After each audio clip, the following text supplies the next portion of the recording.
नमस्कार मंडळी. टी-आर-पीच्या शर्यती टिकून राहण्यासाठी प्रत्येक चॅनल काहीतरी नवीन करण्याचा प्रयत्न करत आहे. काही नवीन मालिका प्रेक्षकांच्या भेटीला येत आहेत. स्टार प्रवाह वाहिनीनं 2 नवीन मालिकांची घोषणा केली. त्यामुळे आता लवकरच स्टार प्रवाहाची मालिका प्रेक्षकांचा निरोप घेणार आहे. यापूर्वी स्टार प्रवाह वाहिनीवरील थोडं तुझं आणि थोडं माझं ही मालिका संपणार असल्याची घोषणा करण्यात आली होती. आता त्यापाठोपाठ आणखीन एक मालिका संपणार आहे. काही मालिका अनेक वर्ष प्रेक्षकांच्या मनावर राज्य करतात. त्या मालिकांना प्रेक्षकांचं भरघोस प्रेमसुद्धा मिळतं. त्यातील पात्रसुद्धा कायम प्रेक्षकांच्या लक्षात राहतात. त्यातीलच एक मालिका म्हणजे स्टार प्रवाहावरील आई बाबा रिटायर होत आहे ही मालिका. मात्र आता आई बाबा रिटायर होत आहे ही मालिका लवकरच प्रेक्षकांचा निरोप घेत आहे. सोशल मीडियावर मालिका लवकरच संपणार असल्याच्या चर्चा सुरू झाल्या आहेत.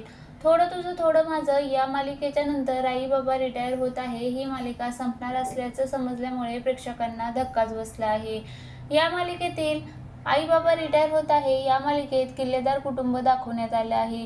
यशवंत आणि शुभ्रा किल्लेदार हे घरचे प्रमुख असून यशवंत निवृत्त झालेल्याचं दाखवण्यात आलं आहे. निवृत्त झाल्यानंतर यशवंत आणि शुभ्रा यांना निवांत आयुष्य जगायचं असतं, मात्र ते घरच्या जबाबदाऱ्यांमध्ये अडकतात. शुभ्रा प्रत्येक वेळी संकटांना खंबीरपणे सामोरं जाते आणि कायम यशवंतच्या पाठीशी ठामपणे उभी राहते. शुभ्रा कायम घराला बांधून ठेवते. सीमाला वेगळं घर पाहिजे असतं, मात्र शुभा कायम नकार देते. अशी ही कौटुंबिक मालिका लवकरच आता प्रेक्षकांचा निरोप घेणार आहे. दरम्यान आई बाबा रिटायर होत आहे ही मालिका 2 डिसेंबर 2024 पासून प्रेक्षकांच्या भेटीला आली होती. ही मालिका दुपारी 2 वाजता प्रसारित होत होती. मात्र आता ही मालिका लवकरच संपणार आहे.